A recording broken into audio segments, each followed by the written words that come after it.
Welcome to Manifest, hosted by international evangelist, teacher, and author Perry Stone. On today's program, you will experience a powerful right now word that will change your life forever. Enjoy unique insight into prophetic and practical truth as Perry ministers using biblical word studies, ancient Jewish history, and Hebrew customs that will cause the scriptures to come alive as never before. It's time to feast on fresh manna, so get ready to be blessed and encouraged. And now, here is your host and teacher, Perry Stone. It's another Manifest program with our prophetic alert for America, and we want to take today and share with you the 9 things believers can do to prepare for the future. Some of this is very practical, and with me today is Bill Cloud. I called him Bob in the first program. Maybe that was prophetic. Maybe you'll have a grandson named Bob. I don't know. Oh, boy. Oh, boy. Yeah, so we'll just stay off that subject right here. Bill, what is it biblical to be prepared in advance? Give us a couple examples. What's the prime example? I mean, Proverbs talks about, I want to paraphrase it, even the ant has enough common sense to prepare in the summer because he knows that winter's coming. So it's common sense to be prudent. I mean, what about Joseph? Well, what about our grandparents? Our grandparents just, 60 years ago, that was a lifestyle. It's only been in the recent past that people don't do those things. But yes, going back to Joseph, and this is in particular importance to us as believers, because if Joseph doesn't prepare in Egypt for the famine that he knows is coming, then here's the end result. Israel would have perished. That was the whole thing. Purpose. If Joseph doesn't prepare, and get this, God didn't reveal the dream to Joseph initially. He gave him the interpretation. But who did he reveal it to? Pharaoh, a pagan king. That's right. He gave him the dream, but he didn't give him the ability to interpret the dream. And so, if I might put it this way, God alerts the secular people what's happening.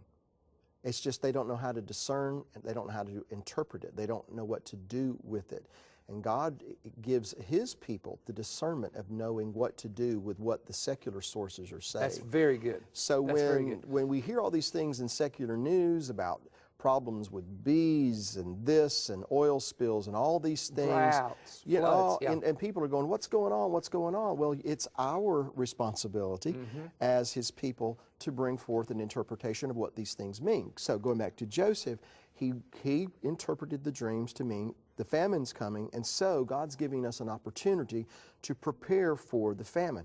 Now, when the famine comes, Egypt is suffering too, but because of the seed of Abraham, they're able to, not only they make it through the trouble, but again, more importantly, and this is the focus for us, it was so that Israel would survive. There's 2 things here. Number one, people often comment about how that they don't like to hear certain teaching because it makes them fearful. And that is no excuse to not be prepared. In fact, it's kind of crazy, to say, well, I'm afraid. Well, it's like saying, well, the hurricane's coming, I'm afraid, but don't tell me the hurricane's coming because it might hit my house. It's like, wait a minute, I want to watch the news to see is the hurricane or tornado coming over Cleveland, Tennessee, because I want to go to the basement if it is, Well, and so this is an issue that people come up with. And then the second thing is, Bill, when you start talking about preparing, everybody thinks of Y2K, and we know what that happened there. We know what happened then. Nothing happened, and everybody was telling people to prepare. And that's honestly when I'm getting ready to give you these 9 things very quickly, but that's some of the comments that you have when you tell people be prepared for things that could happen. Then they think it's a lack of faith. Yeah, I was just going to read to you just a quick thing in Isaiah 30. And then we'll get to these 9 things here. And I'll just paraphrase it for the sake of time, that in Isaiah 30, the people are telling the seers and the prophets, don't say these things to us. Speak to us smooth things. Don't tell us reality. Yeah. Speak to us these comfortable things. But that is what precludes and brings about the destruction that's also described in Isaiah 30. So, God doesn't want His people to be scared, but He wants His people to be prepared. Absolutely. And so, surely the Lord God does nothing except He first revealed His secret to His servants, the prophets. But if His people aren't listening, it's just like the people who heard the Messiah say, when you see Jerusalem compassed with armies, then you are to flee. Well, what would have happened if they don't flee? They'd have been killed. They would have been killed. And whose fault was it? Their own, because they didn't listen. Exactly. So in following God, it's not just hearing what God says, it's actually following through and doing what God says. Yeah, And so yeah. preparation, when God provokes us to be prepared for certain things, then we have a responsibility to do it. All right. Based on and Bill said this a moment ago, when you have the drought, you have the famine, you have the floods, you have the missing bees, you've got all this natural disasters, or whatever we wish to call them, going on, the oil spills, etc. How do people prepare themselves, their family, or their home? I'm going to give you 9 things. And hopefully, Michael, we taught this in one of our conferences. I may have been in St. Louis about a year ago or so, and we made some slides that we put up. So hopefully we'll be able to show the slide and give you a real picture of what we're going to talk about. Number 1 is form a community protection group in the subdivision where you live. In other words, have somebody that can watch your home, watch out for strangers, watch out for strangers coming in the neighborhood early in the morning. And we had a subdivision one time where people did that. And actually, someone was trying to break in the cars, believe it or not, stealing change out of cars. That was pretty desperate. But they caught them because there was somebody watching the subdivision. So in other words, form a community protective subdivision group in your subdivision or where you live. Number 2, form a care ministry within your church. Now, a care ministry takes care of people within the church. Some churches have feeding ministries for people outside the church, but 1 Timothy chapter 5, look at it very carefully. The elderly and the widows, the church is responsible for taking care of, who are widows indeed. So in other words, do a care ministry, find out where your senior citizens, your elderly, and your widows live, get their phone numbers, if they have a cell phone, their cell phone numbers, find out their medical needs, find out who their closest relatives are, and just form and organize in your local congregation a list of that, so if something comes up, you know who to contact and to help them. And also form a care ministry and take the older people shopping once a week.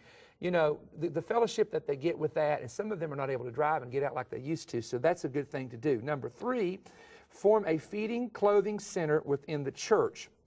Galatians 6:10 said, as we have therefore opportunity, let us do good unto all men, especially unto them that are of the household of faith. Then that 1 Timothy 5 verse reads, but if any widow has children or grandchildren, then let them first learn to show pity or, compassion at home, and to repay their parents, for this is good and acceptable before God. In other words, if children can take care of their parents, do that. But when widows, who are widows indeed, do not have a husband or children that can care for them, it is the responsibility of a local congregation to ensure that the elderly people in their church are taken care of. And this is completely biblical. So go ahead. I just want to interject because I want to make sure people hear what you just said. You didn't say that if there's family, that it's still the church's responsibility. You said that when there's family, first it's the family's responsibility to care for the family. And then if there aren't family members, that's right. Then that's when the believers come in. Because some family members, some people have family members who just sort of throw them out there, and that's not biblical. You should take care of your mother and father as much as possible when you're able. When there's no one in the family, and they're a widow indeed, Paul said, which is a widow that doesn't have a husband, who was an elder, who was a leader in the church, and we've got them here in Cleveland, all over the place, whose husbands were ministers, the children are not there, then the church should take care of that person. Let me add help them. When I say taking care, making sure they've got food and help them. But let me add one other thing too. That you just presented, what you just said there, that is something that we find is in the Torah. This is a principle that comes forth from the Torah, and so I'm going to go out on a limb and say this. If the believers had been doing this all along, as we should have been doing, then a lot of these things that are going on in the culture, as far as the whole idea of, socialized, whatever it is, programs, help programs that the federal government is funding, if we had been doing this all along, perhaps we wouldn't be seeing some of the economic troubles we're having now to sustain all these other public programs. Just a thought. I've taught that, in fact. The church, it has never been in God's design the government's responsibility to take care of the true needy. Now, I'm going to say this. There are just a lot of Americans that's flat lazy. Well, I mean, they don't want to work. They have no desire to work. They're lazy. And when you give them money, they're going to go get alcohol and drugs. They're not going to take care of their kids. There's too many in that boat. But there are others who are truly poor. They don't have the social skills. They don't have the education. And they need someone to help them. And that's where the community of believers comes in. That's where, exactly.